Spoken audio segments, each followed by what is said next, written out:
Hey guys, welcome. So in today's video, we are going to talk about the Arduino Uno.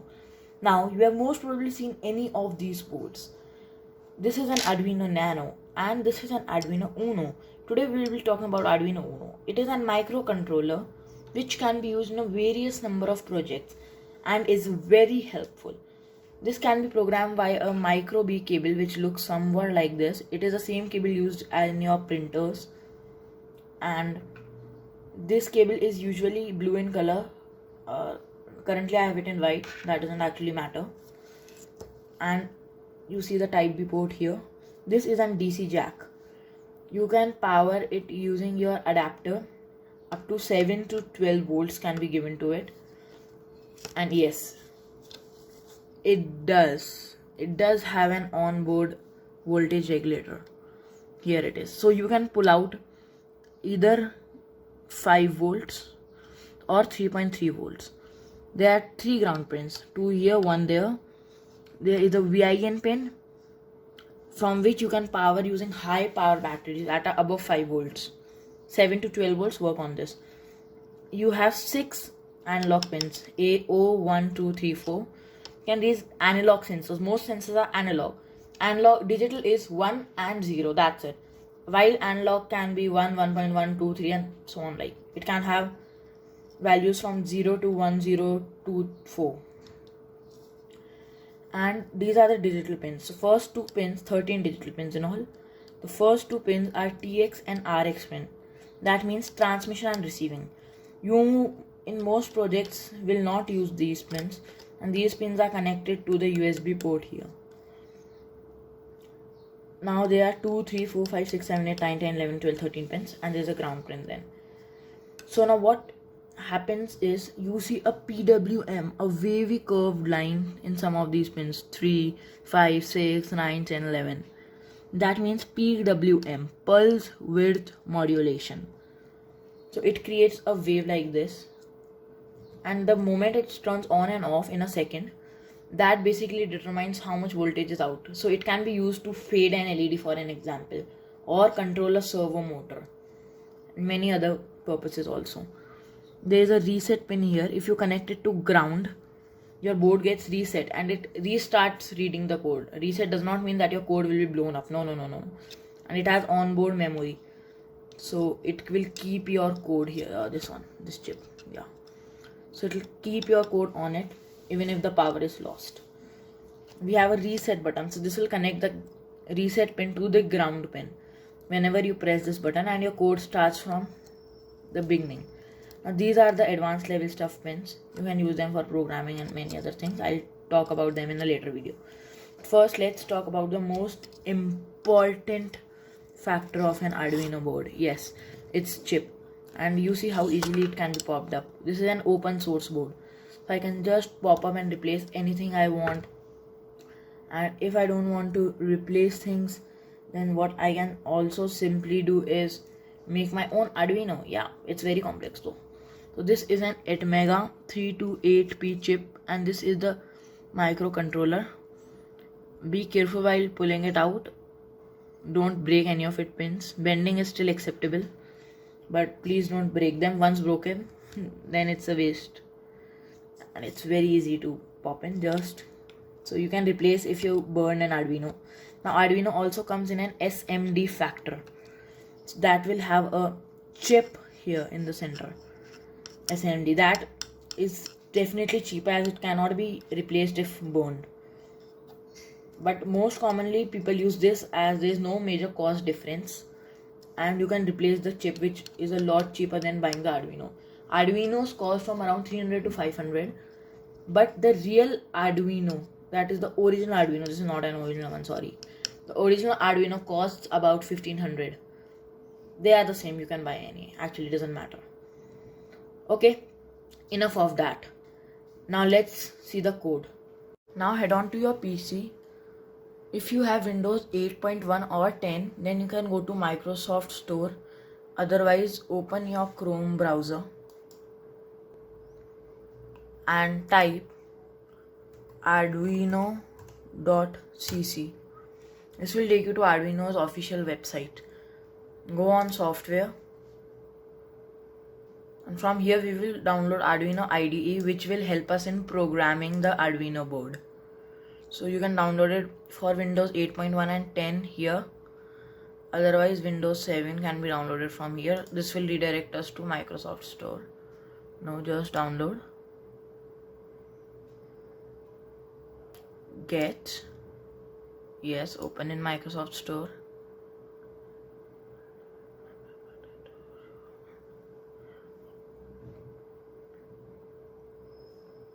This is already installed, so I can just launch it because I already have it.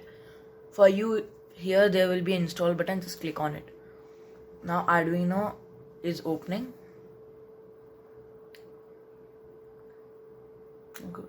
Yeah, so it is not this how it will look. You can open a new page. Yes, for it will come like this: void setup and void loop. Now whatever you put it in setup, it will just run once, or whenever you reset the Arduino. I told you that there is a reset button. Next, in loop, it will run repetitively. There is no limit for it to run. Wait, I'll increase the text size. Yep. So there is no limit for the void loop. It will run thousands of times in a second. Now I'll teach you some basic things. First of all, let's blink an LED. So to blink an LED, first of all, you have to declare it as an output pin. You have to tell the Arduino, okay, that's an output pin. We have to give output, not input. You can also define input pins, but it's not compulsory to define input. So you can type pin, keep the M capital, mode. You will see the color changes. If it does not, then that means you have written something wrong. In pin mode, then put brackets 13, comma 13 is the digital pin here. The digital pin we are putting the LED on. Remember I told you that pin number 13 has an onboard LED connected, so it's the same pin. And now all in caps, OUT output. Same way you can define for input, but again it's not compulsory. Now the most important thing and the most common mistake, never forget to put semicolon. Semicolon does not come in front of loops, if statements, else statements, for, etc. Otherwise always you have to put a semicolon. Okay, so pin mode, we have defined that 13 is output. This will just run once, and now your board knows that 13 pin, it's an output. You have connected some output to it, like in this example an LED. Then go on loop and type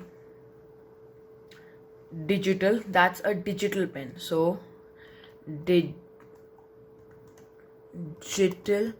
If it would be an analog pin, you will write analog. W capital. Write again brackets and pin number here again 13. And all in caps HIGH, high. So that will give an output of plus 5 volts on the defined pin. So here on pin number 13 it will give a plus 5 volt signal. Now suppose you want to use this pin as a negative pin. You want a ground signal, or you want your LED off.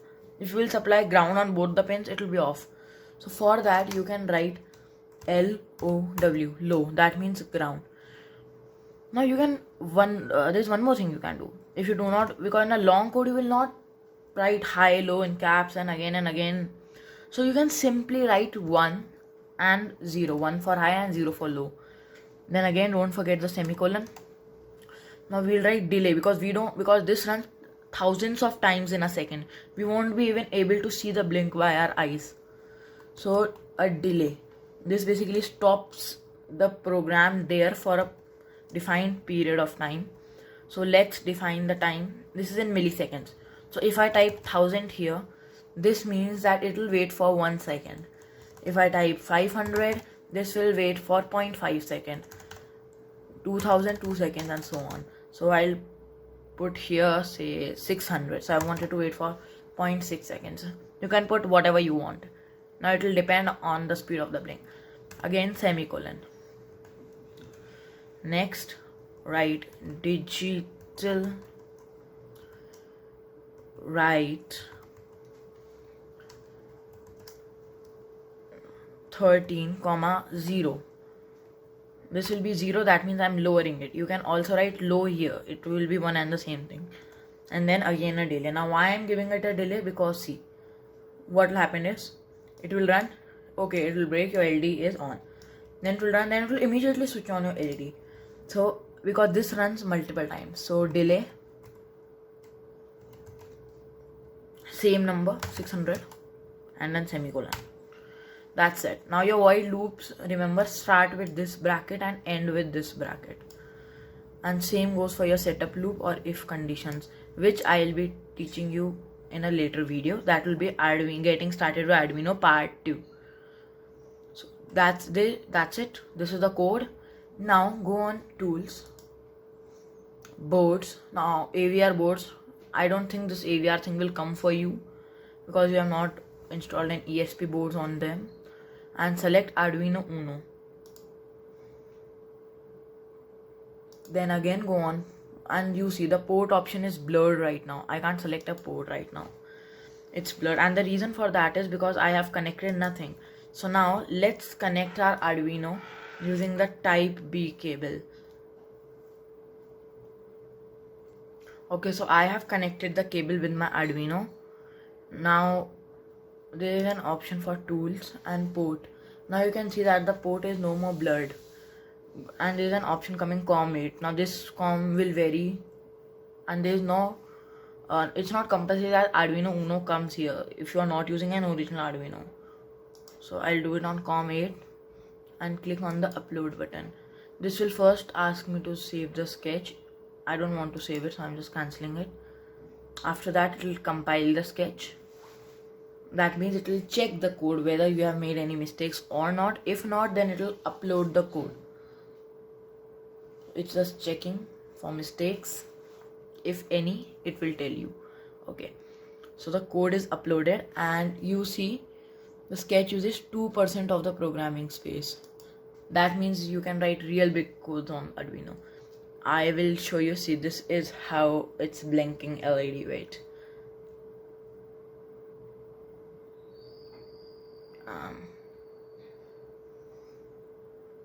See, this is how I am actually not able to focus it. Just give me a second. Yes. So this is how you see the LED connected on pin number 13 is blinking. And suppose now if I give it a delay of say 2000, so you will see that it will bring very slowly. Let's try that, shall we? Yeah, let us.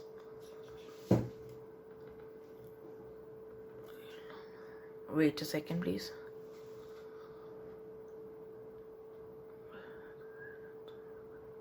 Yeah. So now what I'll do is I'll increase the delay to 2000. That's what I'll do here also. Increase the delay to 2000 and then upload the code again. No, I don't want to save it. It's uploading. See, now it will bring very slowly. See, it's on for 2 seconds. Now it's off for 2 seconds. On for 2 seconds, off for 2 seconds. So this is a quite slow process. Now you can determine this, you know how, by changing the delay speed now. And as you have seen, I've connected it with the type B cable to my laptop. Now let's try to do some more experimenting.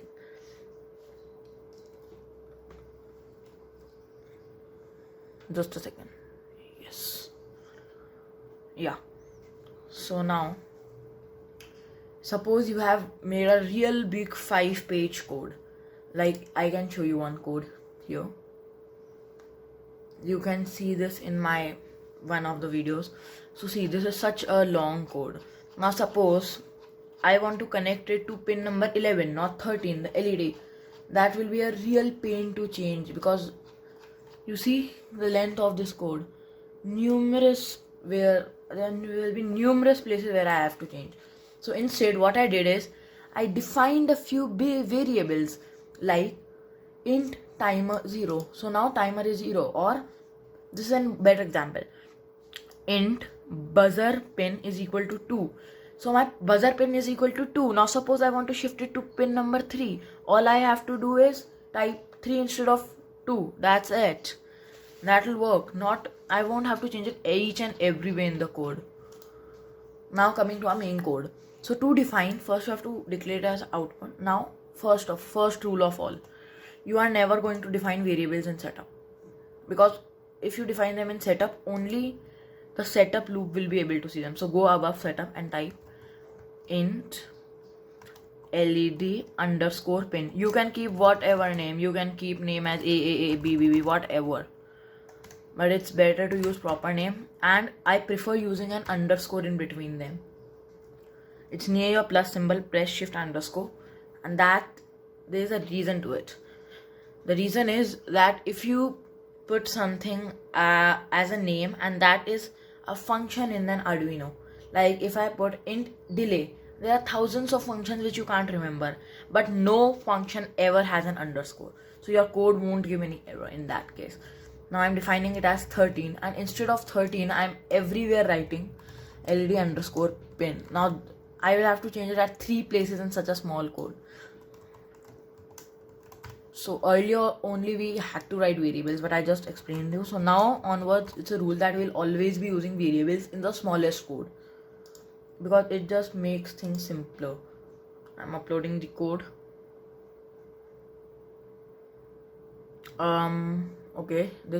See. Expected comma or semicolon before void. That means here it wanted us to put a semicolon. I told you that always use semicolons. It's uploading. It takes a bit of time to upload. Okay, done uploading. Perfect. Now see this.